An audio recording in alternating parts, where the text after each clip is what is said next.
Sereine ton âme et transforme ta vie. Ce programme a été enregistré à l'origine par Ricardo Melo de l'Institut Namasté le 17 mars 2019.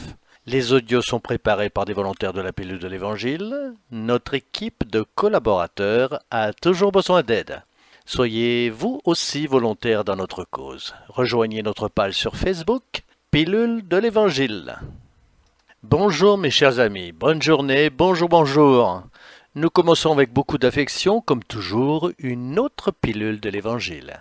Puissions-nous parfois, avec un peu plus de calme, arrêter de penser à la vie, dans notre relation avec la précipitation que nous vivons de manière effrénée dans nos vies quotidiennes.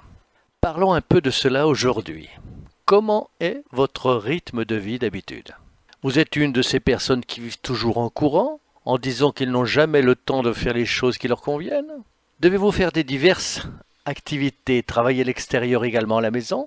Beaucoup de gens s'occupent de la famille et d'autres étudient. Il y a des gens dont le travail consiste à faire face à l'absence de travail, au défi du chômage. Comment cela fonctionne en vous? Je sais que nous pensons généralement beaucoup à notre journée en termes de volume, des engagements. Ma question est la suivante. Comment cela fonctionne-t-il dans votre esprit et dans votre cœur? Je me souviens d'une parole de Jésus que j'aime répéter chaque fois que c'est possible. Le Christ nous dit « Ne vous inquiétez donc pas du lendemain, car le lendemain aura soin de lui-même.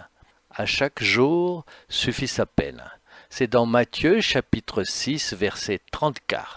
Quand on parle de cet état d'esprit interne en équilibre, cela signifie que le monde sera calme? Bien sûr que non. La personne en équilibre n'est pas la personne qui vit des merveilles où tout fonctionne, et que tout le monde répond à vos appels, que toutes les factures sont payées, qu'aucun parent n'est difficile, que tous vos rêves deviennent réalité. Bien sûr que non. La personne calme et tranquille est la personne qui a appris à faire face aux difficultés de la vie quotidienne. C'est quelqu'un qui n'arrête pas de faire ses activités malgré le bruit extérieur. Je ne sais pas si vous le réalisez, mais aujourd'hui j'enregistre la pilule de l'Évangile près d'une avenue, qui est un endroit bruyant. J'imagine que vous entendez d'autres sons, bruits, klaxons, parfois quelqu'un qui parle très fort, mais c'est un exemple. Le fait que le bruit soit dehors ne signifie pas que je ne peux pas vous parler et travailler la paix qui me convient à l'intérieur. La rue ne s'arrête pas. Les gens n'arrêtent pas de parler parce que je veux enregistrer la pilule d'Évangile en silence. J'ai besoin de chercher mon silence intérieur. Ceci est juste une métaphore, juste une comparaison. Par conséquent, la méditation est une invitation ensorcelante. Pourquoi? Parce que lorsque vous apprenez à méditer, même si votre vie est agitée, même si les choses ne se passent pas à l'extérieur, vous pouvez vous calmer, immergez-vous dans votre corps et entrez en contact avec la paix de votre âme. Bien sûr, cela finit par vous donner beaucoup plus de sérénité qu'au début. C'est une question de pratique, alors profitez du jour et souvenez-vous de ce que sera le monde là-bas, même si les choses sont agitées à l'extérieur. Cela ne veut pas dire que, intérieurement, cela doit être le cas. Quand j'étais plus jeune, c'était très anxieux. Pour moi, tout devait arriver hier à midi.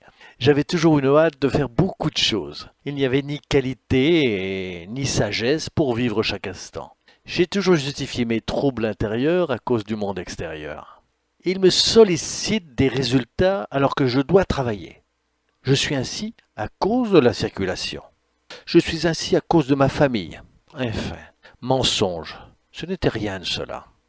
J'étais comme ça pour mon propre intérêt, parce que je ne pouvais pas faire face à l'agitation à l'extérieur.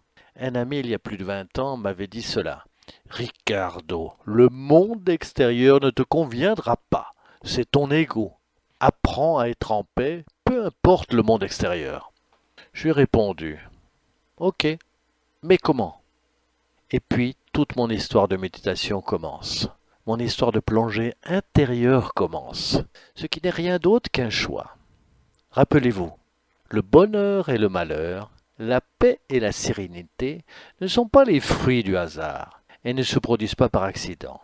Ce sont le résultat de choix bien faits que nous apprenons à faire au cours de nos vies.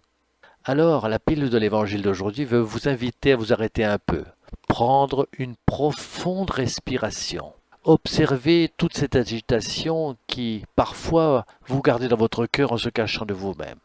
Alors la pilule de l'évangile d'aujourd'hui veut vous inviter à vous arrêter un peu, prendre une profonde respiration, observer toute cette agitation que parfois vous gardez dans votre cœur en se cachant de vous-même. Ne faites pas cela. Prenez quelques instants de silence pour méditer et parler à Dieu. Sérieusement, c'est facile. Vous feriez mieux de regarder à distance. La personne agitée est semblable à quelqu'un au rez-de-chaussée d'un immeuble sans beaucoup de vision. La personne lucide et sereine est quelqu'un qui, dans le même bâtiment, est au 15e étage. Elle voit tout avec beaucoup plus de dimension, beaucoup plus en profondeur.